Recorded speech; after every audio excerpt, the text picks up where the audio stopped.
Assalamualaikum warahmatullahi wabarakatuh.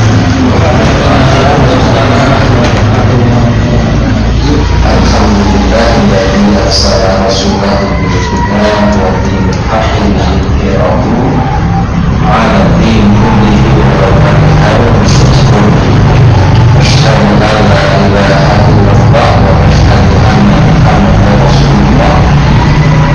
Allahumma shalli ala nabiyyina Muhammadin wa ala alihi wa ashabihi ajma'in.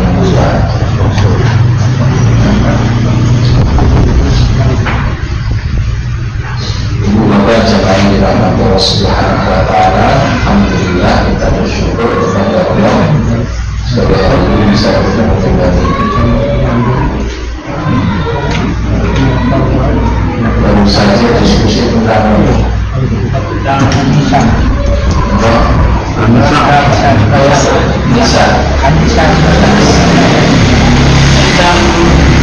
yang berkaitan bisa nanti diserupakan seperti bisa saat diangkat dulu. Ya, ini yang ayat-ayat terakhirnya. Ada 101 sampai 160. Di awal-awal itu tentang orang kafir yang membedakan, orang Yahudi dan Nasrani membedakan Nabi satu dan lainnya. 150 Ya. Karena hanya mengikuti hawa nafsu. terus orang bahkan Orang Yahudi hanya percaya Alladzina yakfuruna billahi wa rusulihi. Sesungguhnya orang-orang yang ingkar pada Allah dan Rasul-Rasulnya, wa yuriduna an yufarriqu baina Allahi wa rusulihi, dan bermaksud membeda-bedakan antara keimanan kepada Allah dan Rasul-Rasulnya. Maksudnya beriman kepada Allah, tapi juga beriman kepada para Rasul dan Rasul. Walaupun dan kita berkata, Mu'min dibanding kepada itu, kami beriman sebagian, tetapi kami ingkari sebagian yang lain. Walaupun dan mereka bermaksud ayat kafiru baina dzalika sabila, membuat jalan tengah antara iman dan kekafiran. Justru yang seperti itulah kekafiran yang sebenarnya. Ulaika humul kafiruna haqqan, mereka itulah orang-orang kafir yang sebenarnya. Wa a'tadna lil kafirin, dan kami telah sediakan untuk orang-orang yang kafir itu adzaban muhina, adab yang menghinakan. Muncul ya, betul.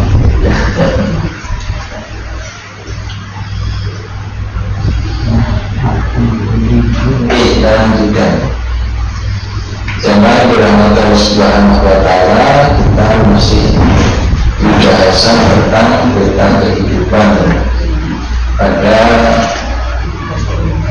tahap atau fase terakhir dari keseluruhan hidup manusia. Soal itu kita jalani. Sambil mengingat pertama adalah fase kehidupan roh, ya. Kemudian yang kedua rahim, ya. Rahim. Yang ketiga dunia. Terus fase kehidupan yang keempat barzakh, kubur. Fase kehidupan yang terakhir akhirat.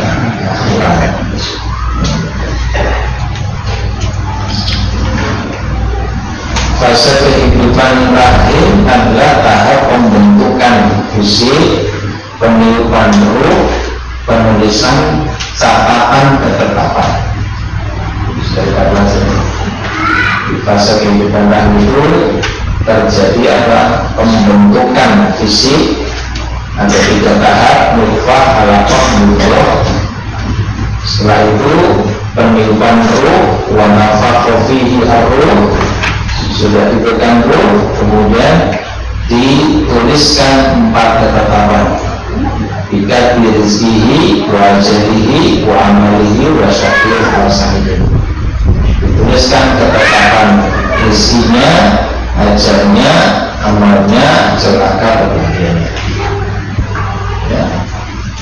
Kurang lebih berlangsung 9 bulan 10 hari. Rasanya saya ngerti tenang dulu itu nggak apa kita itu. Saya nyalain. Apa tahu jadi 19 hari kurang lebih. Ya. Belakangan banyak yang nggak sampai 19 hari bisa sembuh sesar juga. Rumah kuning pakai. Yang pasti ada batasan waktu kapan mulai, kapan berakhir. Kemudian masuklah di fase kehidupan dunia, itu pun juga ada awal dengan akhirnya. Perbandingan kadar waktu di fase alam rahim dengan kadar waktu di alam dunia. Secara umum tidak ada hal khusus, sama seperti fase kehidupan rahim itu juga ya. Ada umum, ada khusus. Secara umum lebih lama di dunia, tidak hanya 9-10 hari ya, tahunan, puluhan tahun, sampai datangnya ajal. Kita nggak nanti ajalnya. Tapi tetap pada akhir fase kehidupan dunia. Kemudian kalau di kehidupan rahim itu adalah fase pertama pembentukan fisik, peniupan ruh, penulisan ketetapan, 4 ketetapan. Di kehidupan dunia itu fase pertama apa? Makanya mobilnya itu apa? Antara arti bahaya dari kita nggak ngerti yang operasi kami ya. Dunia itu fase tahap apa? Ujian yang sudah dibagi. Kalau di dalam rahim itu pembentukan fisik, rupa pembentuk, ditiupkan ruh, terus ditulis 4 ketetapan, selesai, akhirnya kita masuk di fase kehidupan dunia. Terus yang dunia apa? Diuji oleh gimana? Senang. Uji ini rasa ujian. Dalilnya ayat 2 surat Al-Mulk, ayat 105 surat At-Taubah yang sudah kita pelajari. Maka sepanjang kehidupan dunia adalah tahap ujian ya. Yang diuji apa? Amalnya. Untuk ujian apa? Perintah dan larangan. Nah, untuk menyelesaikan ujian itu Allah sampaikan petunjuknya, petunjuk ya untuk menyelesaikan masalah itu seperti apa. Contohnya juga sudah ada. Fasilitas untuk menghadapi ujian sudah diberikan, tapi juga diingatkan ada yang berusaha melemahkan sampai menghilangkan konsentrasi kita saat mengerjakan ujian itu. Ada setan, ada hawa nafsu, ada kesenangan duniawi, terus berlangsung ujian ini. Selama berlangsung ujian, tentu yang harus dilakukan ya melaksanakan yang diperintahkan, meninggalkan yang dilarang, kan itu. Ada yang berusaha untuk menggagalkan proses penyelesaian ujian kita itu dari setan yang berusaha mempengaruhi kita, menipu kita, menghalang-halangi kita. Ada golongan yang juga mengajak pada perbuatan dosa itu. Tapi petunjuknya sudah diberikan oleh Allah dengan wahyu diturunkan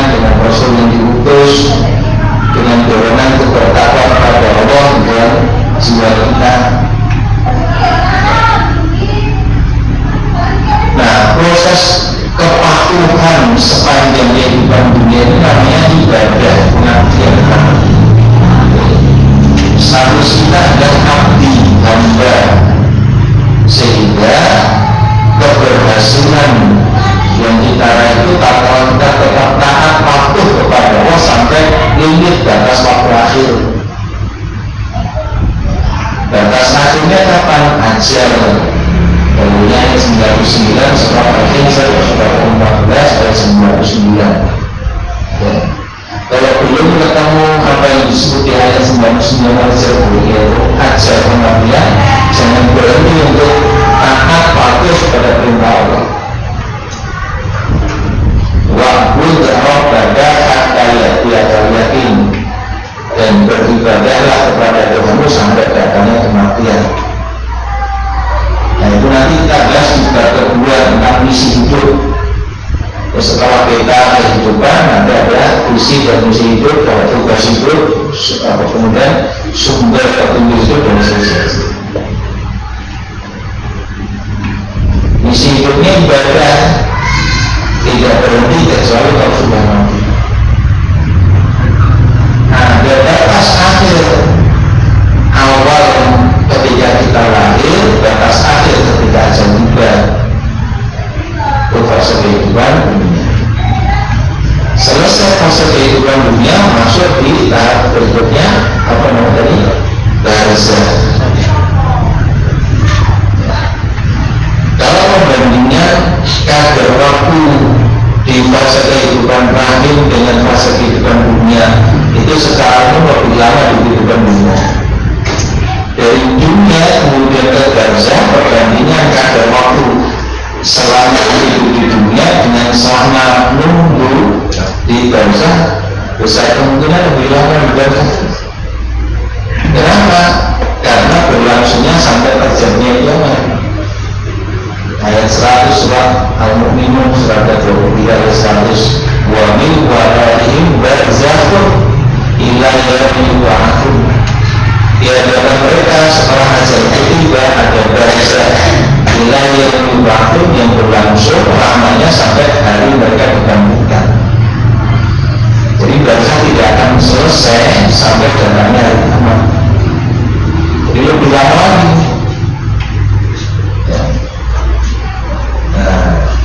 Siap nggak menghadapi satu fase hidup yang jauh lebih lama ketimbang yang kita jalani di dunia. Nah, kalau di fase kehidupan dunia itu berarti adalah fase di mana kita diuji tahap ujian. Di fase kehidupan barzakh kemarin kita pelajari tadi tahap apa ini? Di barzakh apa itu? Ya menunggu masa penantian, masa menunggu. Kemudian menunggu sampai kiamat tidak. Nganggur. Itu nganggur. Dalam masa itu kan keadaannya berbeda-beda. Yang sudah kita pelajari. Ada yang bahagia dan sengsara, maka ada nikmat kubur, ada kubur. Tapi itu belum ada nikmat yang sebenarnya. Jangan. Ya artinya tidak seperti nanti di akhirat dan berada yang sesungguhnya. Sebenarnya di dunia ada orang yang bahagia sengsara juga belum kenikmatan dan ada yang sebenarnya. Artinya kalau akhirat tidak seberapa kalau perbandingannya dengan akhirat. Tapi masih ada masa di mana kita menunggu sampai datangnya kiamat, ada keadaan-keadaan yang sangat ditambahkan oleh apa yang sudah kita lakukan di kehidupan dunia. Biasanya ketika di dunia masih bisa diperbaiki. Di dunia masih ada peluang untuk berawal, ya. Masih ada pilihan-pilihan amal yang kita lakukan. Kita masih bisa mengupayakan amal-amal yang diperintahkan, mengupayakan untuk meninggalkan amal yang dilarang. Di dunia masih bisa. Di barzakh sudah tidak bisa, walaupun dengan kasih sayangnya, dengan rahmatnya Allah masih memberi peluang di kehidupan barzakh itu dengan tambahnya pahala atau kurangnya dosa. Memang bukan lewat amal kita secara langsung, tapi amal kita saat di dunia kemarin. Ya. Nah ini yang disampaikan Nabi dengan 3 hal yang tetap mengalirkan pahala itu: sedekah jariyah, ilmu bermanfaat, dan amal saleh mengalirkan. Apapun yang kita lakukan di kehidupan dunia, asal masuk salah satu atau salah 2 atau ketiga-tiganya dari 3 yang disebutkan ini ngalir terus. Bisa bertambah pahala, bisa berkurang dosa, dengan catatan saat mati dalam keadaan iman. Ya. Karena iman itu menjadi punya nilai. Tanpa keimanan amal tidak akan dinilai. Ayat berapa terus? Ayat 39 surat An-Nur surat 24 ayat 39 dan ayat 103 sampai 106 surat Al-Kahfi. Walladzina kafaru a'maluhum kasarabin biqi'atin. Adapun orang-orang kafir amal-amal mereka seperti fata morgana yang disangka air di tanah yang datar oleh orang yang sedang berdagang. Artinya ketika didekati, yaitu saat yang tiba, tidak ada satupun yang dia dapatkan. Artinya di dunia merasa banyak beramal, tapi karena tidak ada iman, tidak ada satupun yang dianggap bernilai. Di ayat 103 sampai 106 surat Al-Kahfi, Allah tidak mengadakan timbangan untuk amal orang-orang yang kafir. Terus ditimbang itu lagi. Terus setelah ditimbang orang berarti itu sesuatu langsung merokok. Ya, kira-kira baru sudah sampaikan Anda yang baru saja ditimbang langsung masuk neraka, Anda baru saja ditimbang langsung masuk surga. Nah, itu masih kehidupan barzah masa tunggu, tetapi ada beberapa keadaan yang dialami. Keadaan yang dialami dan sesuatu yang didapatkan itu bergantung apa yang dilakukan ketika hidup. Terus sampai datangnya hari kiamat. Nah, maka masuklah di fase kehidupan terakhir, yaitu akhirat. Awalnya waktu mulainya adalah kehidupan pertama, ya sangkakala yang menghancurkan segala yang ada di alam semesta, mematikan seluruh yang hidup. Terus kehidupan kedua dibangkitkan, itu dihidupkan dari kematiannya, terus dikumpulkan di mahsyar. Ya. Coba tinggal lagi fasenya, satu waktu dua kali iman, itu yang pertama hancur segala yang ada, mati semua itu. Iman kedua dihidupkan kembali, ya. Kemudian tahap kedua dikumpulkan di mahsyar. Setelah mahsyar apa tahap kemarin? Sudah itu di mahsyar itu nanti ada keadaan ya di situ. Bumi yang lain, langit yang lain, matahari didekatkan, orang berperingat dan sebagainya. Ada yang dilindungi, ya, dinaungi oleh Allah Subhanahu wa Ta'ala sehingga tidak merasakan penderitaan di mahsyar itu. Setelah mahsyar apa? Yang bisa itu kesalahan itu nah, sabar dulu. Coba cari pertolongan. Karena sudah di mahsyar sudah baru yang pikiran orang mikirkan nasibnya. Coba cari pertolongan dari sabar. Setelah proses sabar barulah bisa kalkulasi yang ya, setelah kalkulasi amal apa? Ada catatan amal yang dibukakan, didatangkan dari sebelah kanan atau depan atau malah didatangkan dari belakang. Itu menjadi penanda nasibnya bagaimana. Orang-orang kehilangan ini tidak apa, semuanya tercatat, dan kecil, dan besar aja semuanya. Setelah itu baru mizan ditimbang, ya. Terus ada mizan. Nah, soal ini kita masuk di timbangan untuk mizan.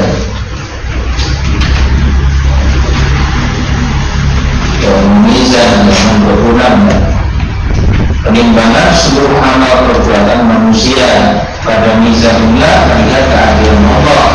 Tidak ada seorang pun yang dizolimi, ya. Dengan bukan saatnya timbangannya kelompok metik loh, tak berkurang sakit berat. Tapi hikmahnya apa? Allah hendak menampilkan kemahaadilannya.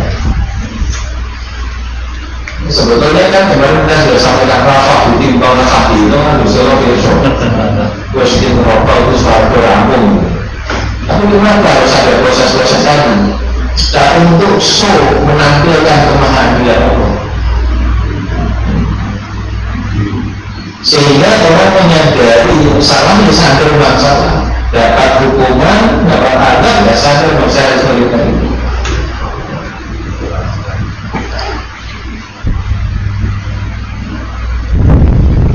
Wal waznu yawma idin haq, timbangan pada hari itu adalah hak, kebenaran. Paman takulat mawazinuhu, maka barang siapa takulat berat mawazinuhu timbangannya, timbangan kebaikannya, faulaika humul mereka telah orang beruntung.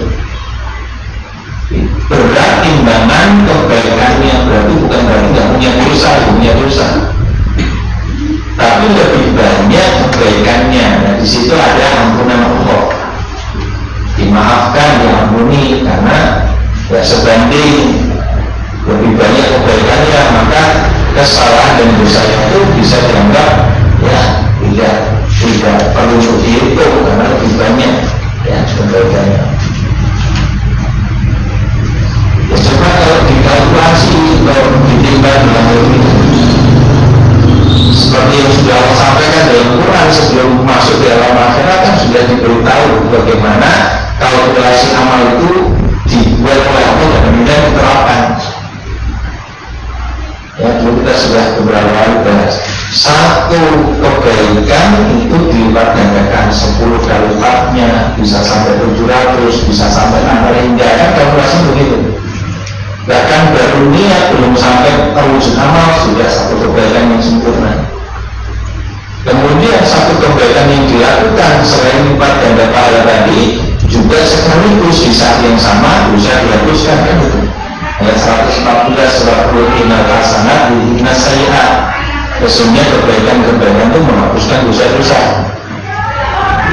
Nah, sistem pada mekanisme seperti ini kan menjadikan kalau orang punya dosa itu menjadi tidak ada pengaruh yang sama sekali kalau amal kebaikannya lebih banyak. Bisa dikatakan ya?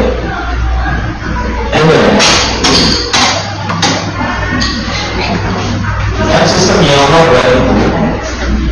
Kalau kebaikan gitu,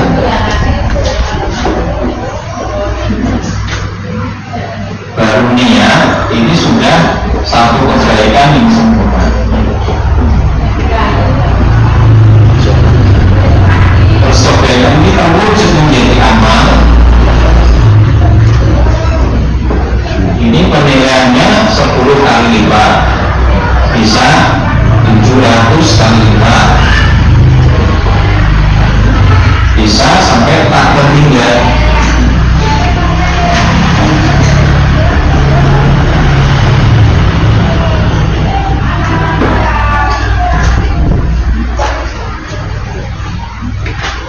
Nah, ini yang disebut dengan lipat ganda pahala.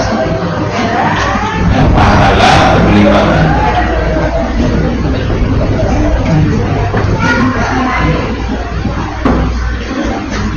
Tapi masih ditambah lagi, dosa dihapuskan. Quran surah 114. Innal hasanat bihinas sayi'at, sungguhnya kebaikan-kebaikan menghapuskan dosa-dosa. Nah, tapi kalau keburukan atau dosa, niat belum terwujud, itu belum dosa, kosong. Pun ada kasus yang perlu dijelaskan di sini, dulu pernah kita sampaikan. Kalau dilakukan terwujud, satu kebaikan ya satu saja. Coba dengan pola perhitungan seperti ini, seandainya dosanya jauh lebih sedikit ketimbang kebaikan, bisa nggak dianggap ini? Tahu? Sudah terhapus di sini, pahalanya sudah berlipat ganda, jadi tidak seberapa, sudah bisa diabaikan. mawazinu, kalau berat timbangan amal kebaikannya, ya beruntung dia mengampuni. Asal bukan syaitan. Innallaha la yaghfiru an yushraka bihi wa yaghfiru ma duna dzalika liman yasha'. Sesungguhnya Allah tidak akan mengampuni dosa syirik, tetapi dia mengampuni dosa selain syirik bagi siapa yang dia kehendaki.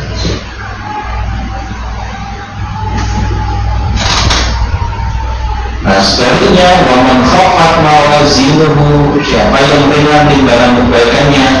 Nah kalau timbangan kebaikan ringan, itu pasti banget ini. Pasti banget ini akan dosa ini. Jadi kalau orang sampai keadaan khafat mawazinuhu, timbangan kebaikannya kok ringan, jauh lebih sedikit ketimbang amal kebaikan itu kurang atau aja.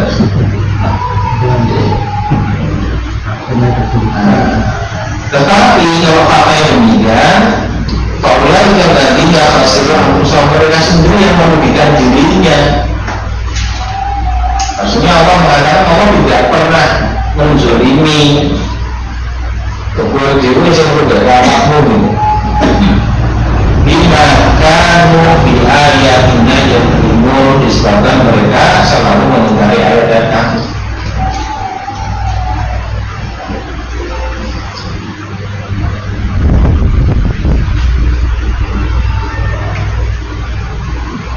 Nah, selesai timbang, mizan, penimbangan amal selesai, lalu nanti mendatangi telaga Kautsar.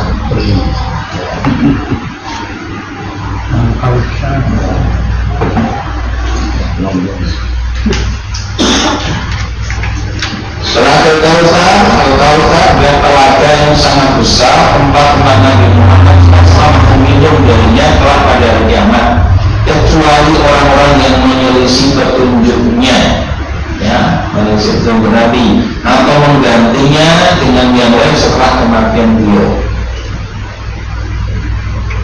Terdapat hadis sahih, ya, dan sahih Muslim dari Anas yang berkata, suatu saat Rasulullah SAW di sisi kami saat itu beliau dalam keadaan tidur ringan, ya, tidur ringan, tidak nyenyak, murah-murahnya. Lantas beliau mengangkat kepala dan tersenyum. Oleh turunnya tiba-tiba kemudian beliau bangun dan tersenyum. Kami bertanya, mengapa engkau tertawa ya Rasulullah?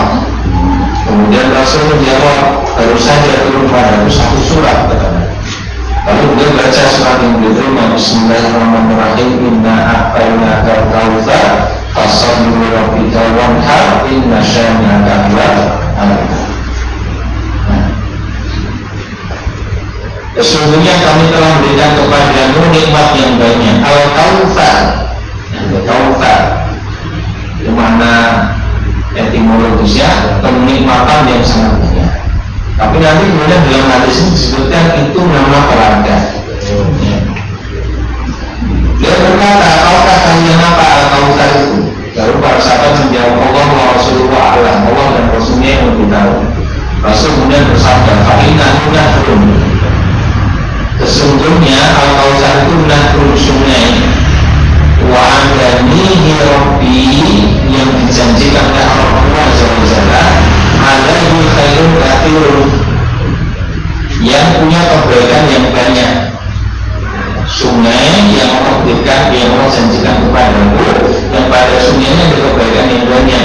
Huwa haudun, ia adalah telaga, taridu alaihi ummati, nanti akan didatangi umatku, ya. Yaumul qiyamah, pada hari kiamat. Amiyatuhu adatun nujum, bejana kedua telaga tersebut sejumlah bintang di langit. Untuk ngambil minum nanti ada bejana atau wadah atau gelas lagi. Jumlahnya banyak sekali. Nabi mengatakan ada muncul sebanyak bintang. Fayuh tala'ul abdu minhum,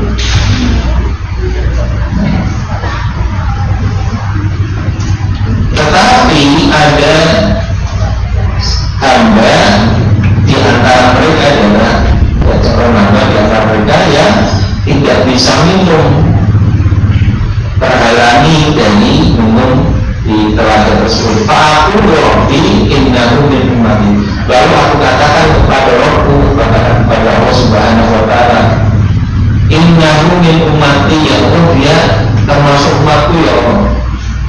nggak bisa minum. Pada dulu kalau Allah berfirman, maka dari dapat kamu tidak tahu bahwa sepeninggal kamu, ya, mereka ini membuat amalan yang baru. Dapat membuat sesuatu yang baru yang tidak ada contoh. Bid'ah. Beberapa kebidahan kita kan bisa minum, ya, dari air telaga yang Allah berikan kepada Rasul untuk tahu.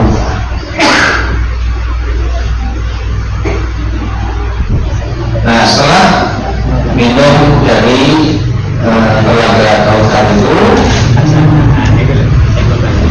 berikutnya ujian iman. Itu satu pos, ya, dari keseluruhan proses tadi ada pos fase yang ini paling menegangkan karena menentukan ini benar-benar orang beriman atau bukan, dia orang mukmin atau munafik. Fase inilah yang membongkar kedua kemunafikan. Semuanya akan terbuka dengan jelas di mana manusia posisinya. Disebutkan di surah Az-Zumar ayat 71. Wasiqal ladzina kafaru ila jahannam zumar. Orang-orang kafir akan digiring ila jahannam atau neraka jahanam zumar secara berombongan. Hatta ila jahuha, hingga ketika mereka telah sampai kepadanya dan neraka, ya, futihat abwaab, pintu-pintunya dibuka. Waqala lahum, dan dikatakan pada mereka, khazanatuha, dibuka, kemudian dikatakan pada mereka oleh penjaga-penjaga khazanatuha, penjaga-penjaga pintu tadi, mengatakan, alam ya'tikum rusul, apa belum datang kepada kalian para rasul minkum dari kalangan kalian, yasluna alaikum ayati rabbikum, yang membacakan ayat-ayat Tuhan, wa yunzirunakum, dan memperingatkan kalian, liqa'al yaumikum hadza, pertemuan kalian dengan hari ini. Lalu mereka menjawab, bala, iya benar, memang sudah datang rasul yang diutus oleh Allah yang membacakan ayat-ayat Allah, memperingatkan kami kepada hari ini. Walakin, tetapi haqqat kalimatul adzab alal kafirin. Haqqat, telah pasti kalimatul adzab, ketentuan adzab tersiksa alal kafirin, terhadap orang-orang kafir. Ini maksudnya ujian keimanan itu, maka akan digiring orang-orang kafir, digiring orang-orang beriman itu di ayat 71-nya orang kafir, dan ayat berikutnya itu orang-orang beriman. Nah, terus sebelum akhirnya masuk ke neraka atau bisa berhasil masuk ke surga, ada sirot, ada perjalanan, ada apa? Jembatan. Sirot artinya jalan, maksudnya jembatan yang membentang di atas lumbung neraka jahanam sebagai jalan menuju surga. Nah, ini disebutkan di surat Maryam 71-72, wa in minkum illa waridha, tidak ada seorang pun dari kalian illa waridha, melainkan pasti mendatanginya. Kadang ada yang keliru memahami, setiap kita pasti masuk neraka itu salah. Maksudnya waridha itu maknanya murur itu lewat, semuanya lewat, cuman ada yang nyemplung atau bisa berhasil melewati. Makna waridha maknanya adalah murur kemaror, yang murur lewat. Jadi waridha itu bukan masuk ke neraka, tapi melewatinya. Jadi setiap kita pasti melewati,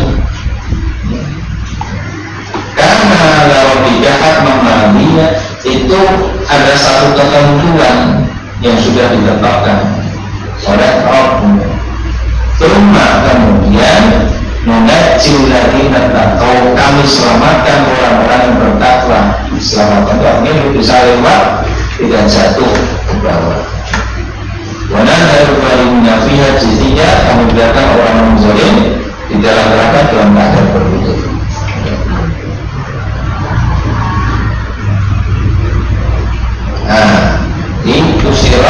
kemudian yang gagal yang masuk ke dalam neraka, yang berhasil kemudian masuklah ke dalam surga. Dengan surga dan neraka. Surga dan neraka tempat akhir dari perjalanan hidup manusia. Surga disediakan Allah untuk orang yang bertakwa, mereka akan mendapatkan kenikmatan dan kebahagiaan. Sedangkan neraka disediakan Allah untuk orang-orang kafir, mereka mendapatkan penderitaan dan kesengsaraan. Wasiqal ladzina kafaru, dilanjutkan dari tadi surat Al-Zumar ayat 71 untuk orang kafir, ayat 72 untuk orang-orang yang bertakwa.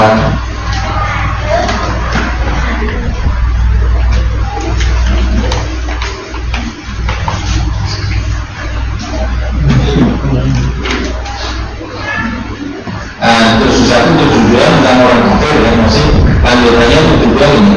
Ini adalah sepuluh abuan jahanam. Dikatakan kepada mereka untuk dulu masuklah kalian abuan jahanam ke pintu neraka jahanam. Kalau diminta pihak kalian tetap berada di dalamnya. Kami sama kaum kafirin itulah seburuk-buruk tempat tinggal bagi kaum kafirin, orang-orang yang meyakini dan menolak kebenaran bukan sombong. Nah terus untuk surga di ayat berikutnya 73-74 masih di surat Al-Zumar.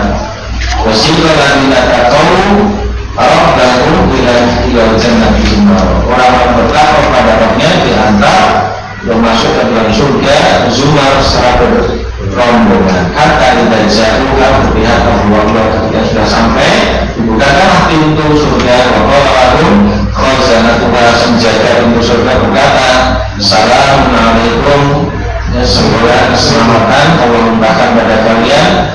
Tibatum fadkhuluha, kamu dapatkan kebaikan. Fadkhuluha, maka masuklah ke dalamnya khalidin, kekal berada di dalamnya. Wa qalu, dan mereka berkata, alhamdulillahilladzi shadaqana wa'dahu. Segala puji bagi Allah yang telah membenarkan janjinya, memenuhi menepati janjinya. Wa arhana ardo nakabau minal jannati haitsu nasya, dan telah memberikan tempat ini pada kami sedang kami diperkenankan menempati surga haitsu nasya, di mana saja kami kehendaki. Kami mahajurun ini, itulah sebaik belasan orang-orang yang beramal. Penutupnya sebagai seorang muslim harus yakin kematian itu pasti dan husnul khotimah itu pilihan. Ya, ini harus diupayakan. Sungguh beruntung manusia masuk surga, celaka mereka masuk neraka.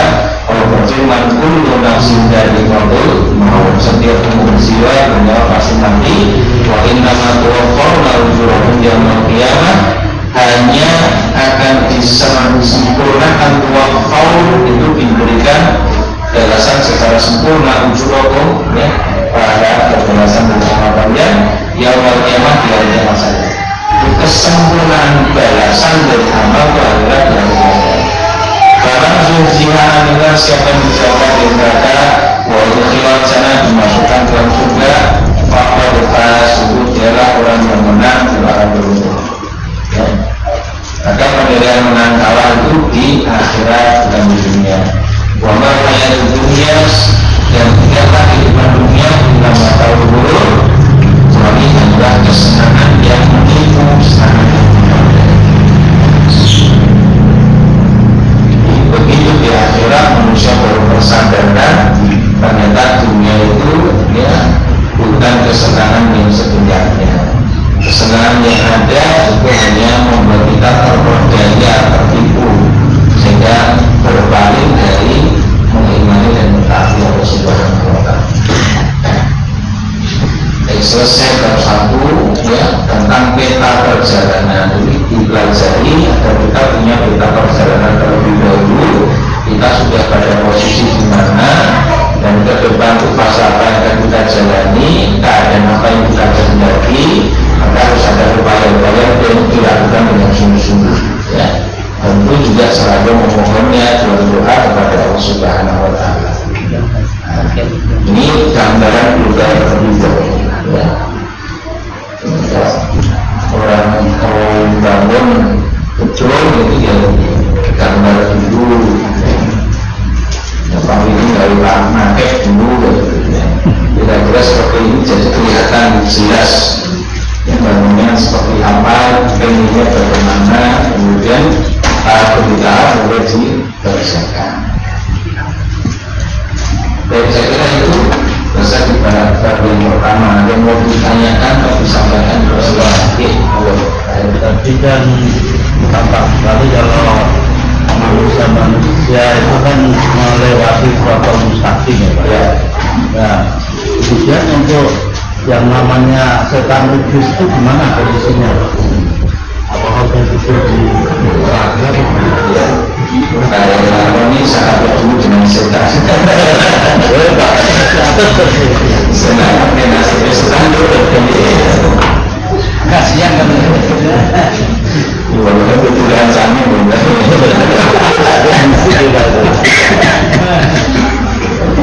Ini kebaikan hati yang berlebih.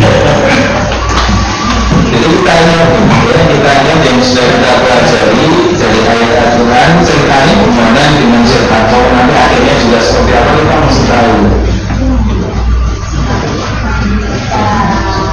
Kan sebelum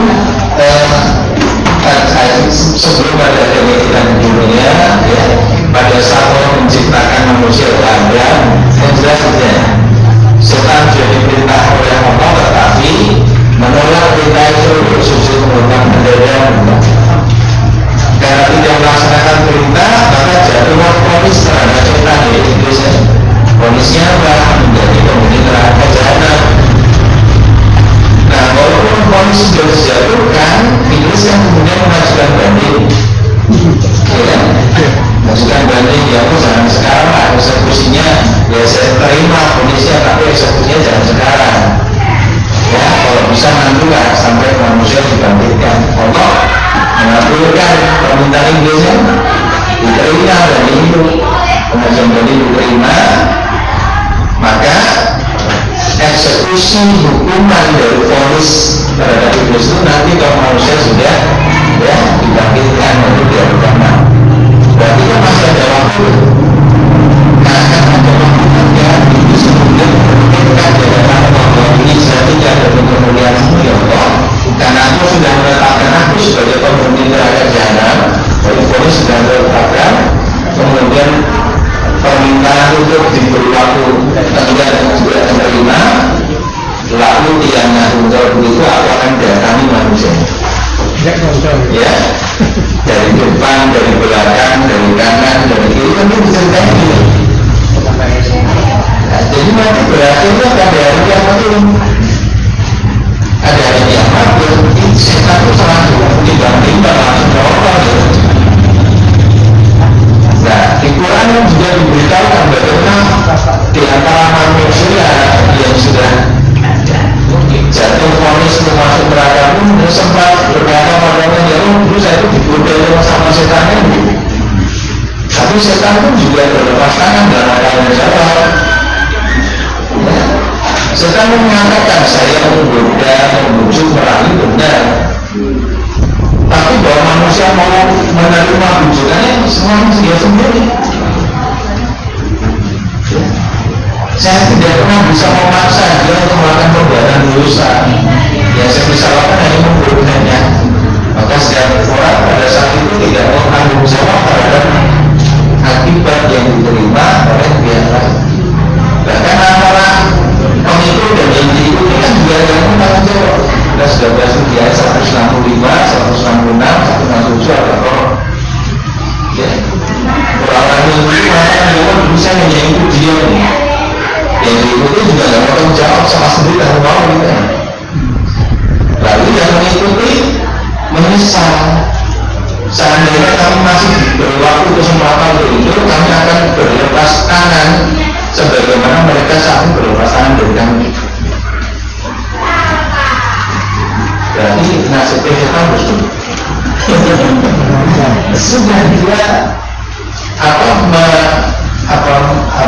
menjalani eksekusi dari vonis yang sudah dijatuhkan oleh Allah. Jadi dia tidak akan mengalami tahap-tahap sebagaimana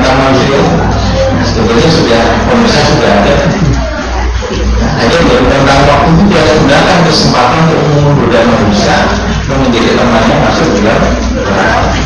Sementara kan ada yang jin kafir dan jin muslim. Itu kan berarti suatu tawaran ya, tawaran awal itu menyangkutnya Allah. Kalau dengan tanya setan berbeda lagi dengan jin. Kalau setan sudah pasti konotasinya negatif. Ya. Nah, setan itu lebih pada sifat yang memudahkan seorang dari Allah, tapi harus jin, itu makhluk tersendiri selain manusia yang juga dibebani syariat. Ayat 56 surat Al-Baqarah bahwa al-jinna wal-insa dilanjutkan. Jin itu juga dibebani melaksanakan perintah meninggalkan larangan. Tapi manusia tidak diberi tanggung jawab untuk mengetahui keberadaan jin, bahkan tidak boleh berinteraksi dengan jin. Nah, tetapi jin mungkin mengikuti apa-apa yang dilakukan oleh manusia dalam ibadahnya kepada Allah berdasarkan beberapa ayat dalam Quran, surat Al-Jin, kemudian surat Al-Ahqaf, nafarun minal jinni yastami'una al-Quran, ada serombongan jin yang menyimak bacaan Al-Quran. Tapi kita tidak diperintahkan dan tidak perlu mencari tahu izinnya mengerti penyebab ini. Kalau kau mendengarkannya tidak perlu. Karena para sahabat pun tidak melakukan itu.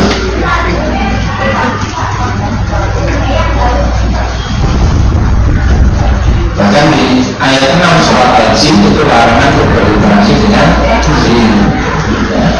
Rijal minal insi ya'uduna birijal minal jinni fazadu ra'aqam. Kalau ada segala manusia berinteraksi dengan jin, meminta perlindungan pada jin itu, maka jin itu hanya akan nambah-nambah kesesatan. Itu bagaimana larangan ya. Dan selalu tidak ada makan siang gratis. Karena jin nanti menagih.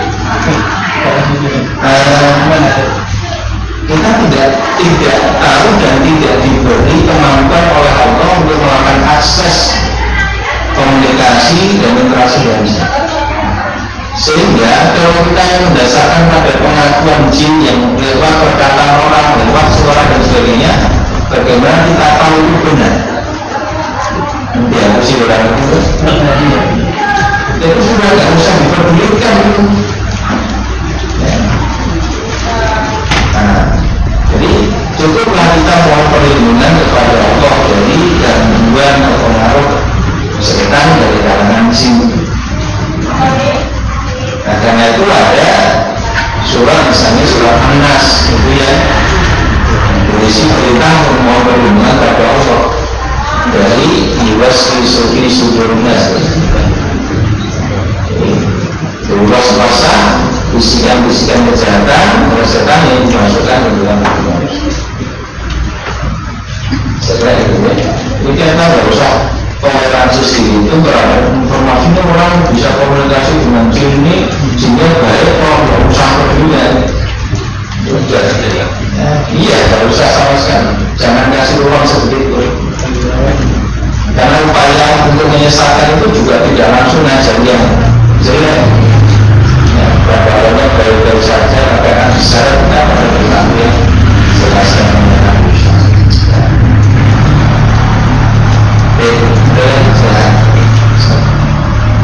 Berkaitan dengan anak yang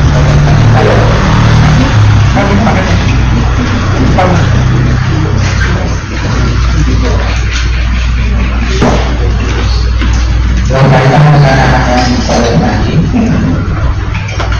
Kalau anak perempuan, ya, orang tuanya kita sebagai orang tua, saya punya anak perempuan, dua, kemudian mencoba mendidiknya sesuai dengan syariat. Hasilnya dia berbakti sama suaminya. Apakah dia berbakti terhadap suaminya itu orang tua mendapat pahala? Itu satu. Kedua, bentuk bakti dari anak perempuan kita, apakah hanya sebatas mendoakan saja? Karena kalau dia mau datang ke rumah kita, dia harus minta izin sama suaminya. Itu ada fatwa. Kalau kita punya anak, kemudian anak perempuan itu kemudian menjadi anak yang sholihah, yang berbakti, itu bukanlah didikan kita sebagai orang tua, tetapi oleh suaminya dulu. Betul ya? Ya, sejak dia belum menikah, tentu orang tuanya menikah. Ya, Bagaimana kalau dia menikah, kita kasih tahu bahwa dia harus berbakti kepada suaminya. Kemudian setelah menikah, dia berbakti kepada suaminya. Seorang tua ngajari untuk si anak perempuan nanti kalau nikah berbakti dengan suaminya. Jadi terus Hanya, apakah bentuk baktinya terhadap suaminya itu orang tua mendapat pahala? pasti ya. Man dalla ala khairin falahu mithlu ajri fa'ilihi. Hadis riwayat Bukhari, kita sering sampaikan. Barang siapa menunjukkan kepada kebaikan, maka dia mendapatkan pahala sama persis dengan orang yang melakukan kebaikan itu. Dan pahala itu terus mengalir sampai Iya, selama berbakti dengan suaminya, kalau terus orang baik investasi. Kemudian yang kedua, bentuk baktinya anak ke orang tua akan cukup dengan doa saja. Tentu bentuk bakti itu bermacam-macam, tidak hanya doa. Ya. Semua bentuk kebaikan yang diridhoi oleh Allah, diperintahkan oleh Allah itu bisa menjadi bentuk bakti kepada orang tua. Dalam hubungan dengan orang tua, satu mendoakan, ya. Dua, menjaga hubungan silaturahmi dengan kerabat orang tua, termasuk pada orang tua. Tiga, berkata dengan kata-kata yang mulia, bukan hanya baik, benar dan baik, tapi mulia. Waktu kawan kalimah, ucapan yang mulia. Ya. Kemudian yang ketiga, berupaya untuk memenuhi apa yang jadi kebutuhan orang tua. Ini penting kalau sudah berumah tangga, seringkali orang tua menjadi terapikan. Wahnya sudah banyak orang kekurangan di jangka malam ini namanya durhaka. Maka ini kan anak perempuan. Ya, Kewajibannya membantu orang tua kan tidak ada. kewajiban membantu orang tua tidak ada. Karena kan dia harus minta izin sama suaminya. Bukan tidak ada, tetapi ada mekanisme yang diatur bagaimana dia tetap bisa berbakti pada orang tuanya. Ya. Bukan berarti kalau sudah bersuami sudah tidak punya kewajiban pada orang tuanya. Ya. Karena bahkan orang tua sudah meninggal pun tetap ada kewajiban bakti pada orang tua. Kalau bisa karena rumah tangga. Cuma mungkin ada sedikit beda mekanismenya. Ya, bahwa ada suami yang menjadi pemimpin dia dalam rumah tangga. Semestinya justru bekerja sama untuk birrul walidain. Semestinya ya. Walaupun faktanya seringkali tidak dilakukan. Bisa jadi suami malah menghalangi keinginan istri untuk birrul walidain. Ya. Seringkali kan kemudian dibutuhkan. Dia sudah beristri kan kewajiban terbesarnya bagi pada suaminya. Karena suami itu diberi amanah kewenangan orang tua untuk menjadi istrinya itu. Kan bukan berarti kemudian menjadi putus. Kewajiban berbakti pada orang tua tidak menjadi putus. Hanya suami ini dikasih amanah, kepercayaan, wakil dari orang tua di dalam mendidik si anak. Bukan berarti memutuskan kewajiban si anak untuk berbakti pada orang tua, tetap berlaku. Nah, hanya nanti kalau suami malah menghalangi si istri untuk berbakti pada orang tuanya sebagai pimpinan, kalau memang perintahnya baik, benar, ikuti. Kalau perintahnya salah, tidak ada ketaatan pada makhluk atau contoh maksiat kepada Allah kan gitu. Nah, cuma mekanismenya harus diatur sedemikian rupa agar akal Islam itu tetap dipraktekkan. Nah, di situ kadang-kadang waktu artinya bisa berbeda. Ini secara hukum itu ada kejelasan ketegasan. Boleh, tidak boleh, benar, salah, hak, batil, halal, haram itu perkara hukum. Tapi kadang-kadang penerapan hukum itu terhalang beberapa hal. Maka yang berlaku ada proses dakwah di situ. Ya. Si istri itu tetap punya kewajiban bakti pada orang tuanya.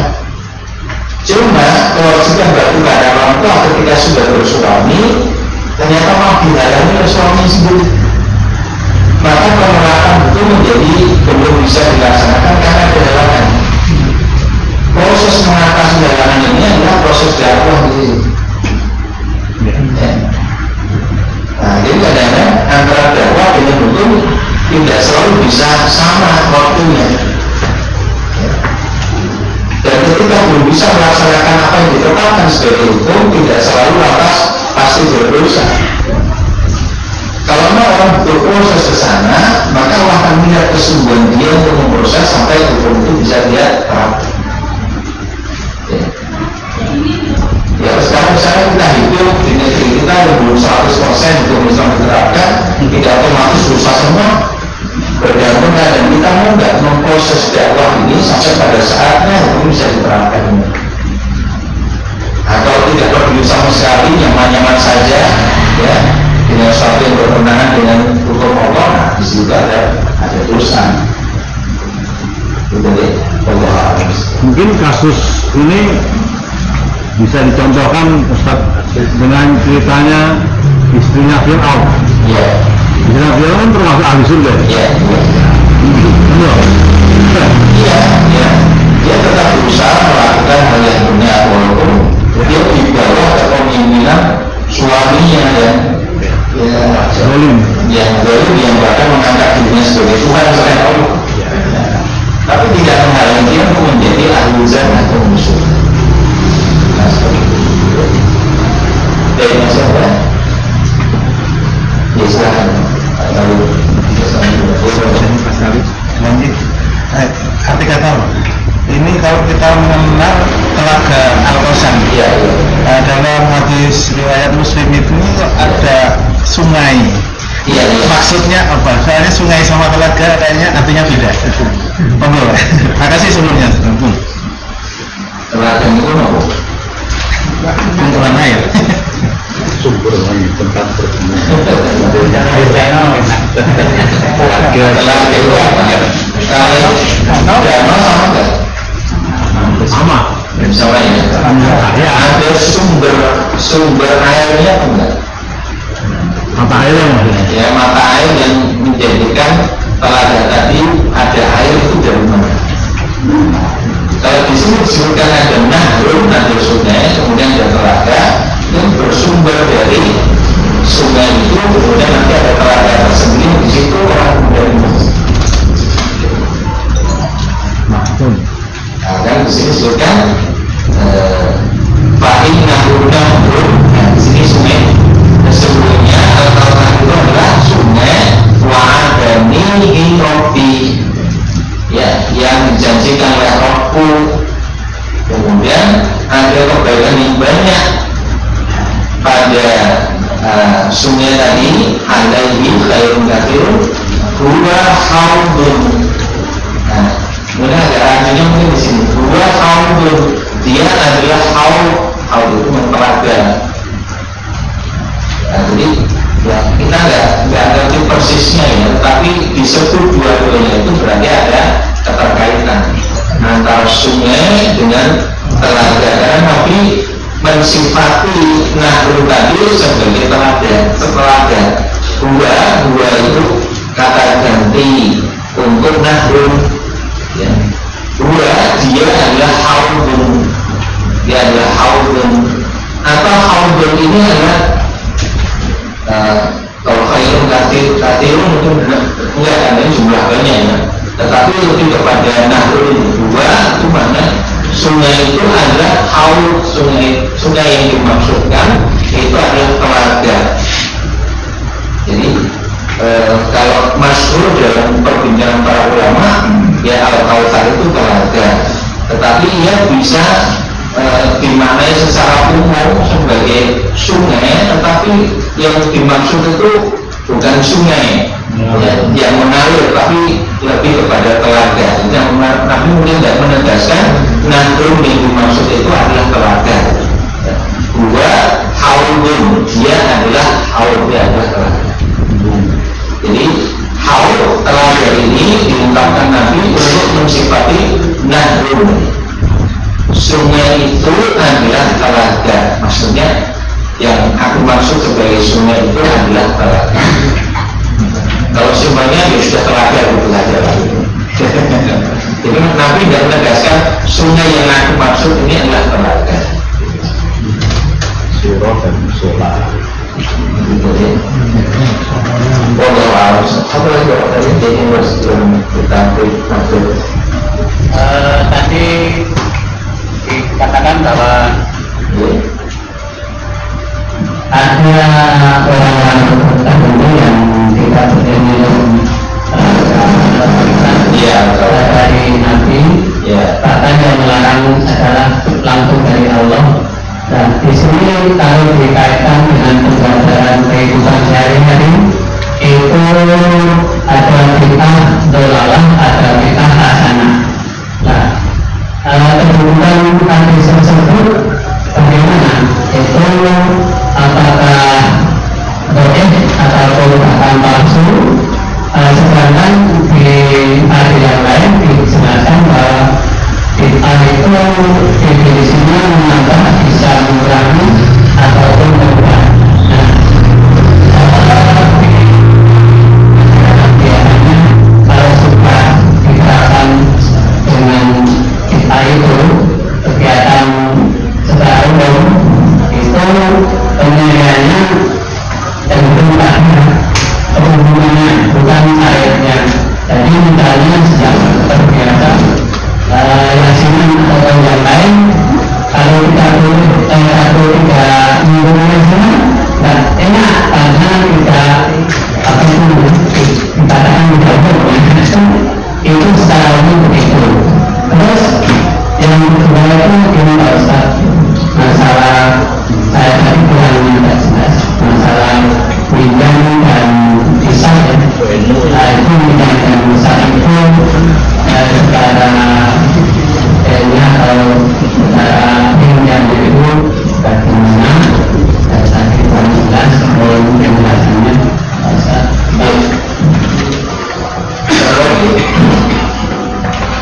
Pertama, ini saya ringkas pada pokok intinya. Hadis tentang orang yang tidak boleh atau tidak bisa minum dari air telaga al-Kautsar, bahwa mereka itu adalah orang yang mengada-adakan sepeninggal Nabi SAW, artinya mengada-adakan sesuatu yang baru yang tidak ada contoh dan perintahnya dari Nabi. Hadisnya sahih riwayat Muslim. Ya, kalau yang dimaksudkan pada hadis ini hadis riwayat Muslim dan sahih. Kalau yang dimaksud adalah peristilah bid'ah hasanah dan bid'ah dolalah, itu peristilah yang diungkap oleh ulama.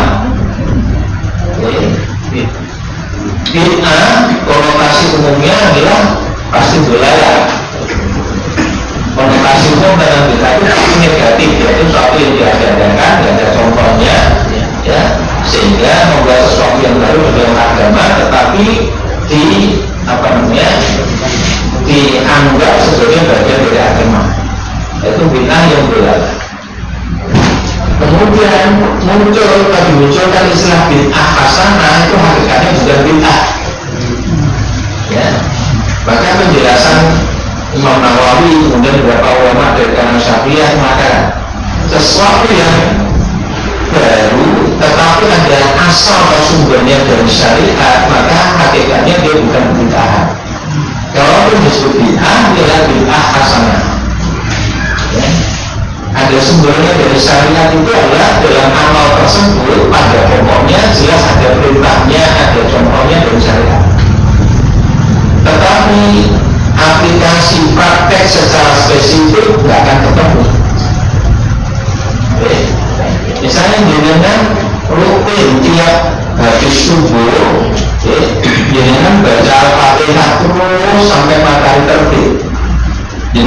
ketemu perintahnya itu di dalam hadis. Baca Al-Fatihah terus berulang-ulang dari subuh sampai terbit. Tapi ada perintah yang jelas di dalam syariat untuk membaca Al-Fatihah, membaca Al-Quran. Tapi kalau mempraktekkan, saya baca Al-Fatihah saja dari subuh sampai matahari terbit tiap hari kan.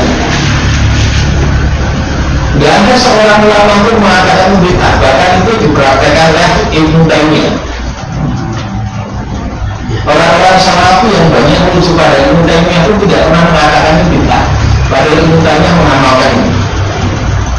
Dia dari subuh sampai subuh itu baca Al-Fatihah diulang terus. Ya. Ini kan pengajian tiap ahad peluang itu kan jangan aku buka ahad peluang. Ya. Tapi ada dasar syariatnya untuk belajar Quran, untuk menyampaikan tausiah. Maka walaupun tanpa ada sesuatu yang baru di situ, ini bukan sesuatu yang bersifat mengikat. Cuma ketika mempraktekkan mau tidak mau kita itu dibatasi oleh waktu dan tempat. Betul? Maka hakikat ini bukan bid'ah. Asal ada sumber pokoknya dari syariat. Nah, ini yang kemudian diistilahkan sebagai bid'ah hasanah. Padahal sebenarnya bukan bid'ah hasanah. Nah, kalau benar-benar bid'ah yang dilarang itu benar-benar ya sesuatu tidak ada asalnya, tidak ada contohnya, tidak ada perintahnya. Misalnya apa? Sholat subuh 4 rakaat. Nah, itu benar-benar tidak ada dalil. Karena praktek subuh itu ya bukan atau kita 4 rakaat itu bid'ah di situ. Nah, jadi sebetulnya banyak yang mungkin kita sebut sebagai bid'ah itu tidak selalu dia dilarang. Itu termasuk kategori hasanah. Perjalanan sebelum menurut iya, jadi jembatan Sumber di mana sudah masuk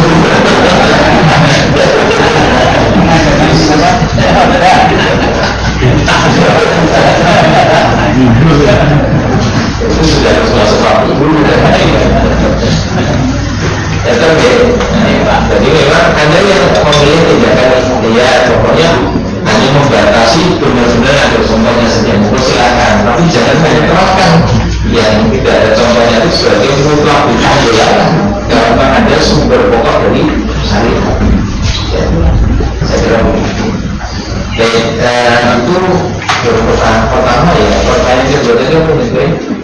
cara mizan sama Oh iya, ini rancu hisab kalau mizan bedanya apa? Hisab kan perhitungannya berapa? Perhitungan itu nanti tadi saya sampaikan ya, didasarkan apa namanya? Catatan amal, ada catatan amal yang diberikan. Lalu kalkulasi perhitungan yang lain itu apa mizan itu benar-benar dia ada alat pertimbang, kita nggak ada pertimbangan seperti apa. Tetapi mizan atau timbangan itu kan menjadi semacam visualisasi satu yang tampak, itu bukan sekedar catatan, tapi yang tampak jelas. Jadi kan misalnya mau nyatat utang itu kalau misalnya ditimbang dalam bentuk benda kan menjadi lebih kuat nanti untuk bisa memastikan benar-benar dia layak disiksa atau dia layak untuk masuk ke dalam surga. Gitu ya. Jadi benar-benar dikeluarkan perhitungan amalnya ada, penimbangannya juga ada, sampai ada kesaksian, ada laporan, ada alat rekam semuanya dihadirkan semua untuk satu show ya, satu penampilan yang orang kemudian melihat Allah benar-benar maha adil, maha bijaksana.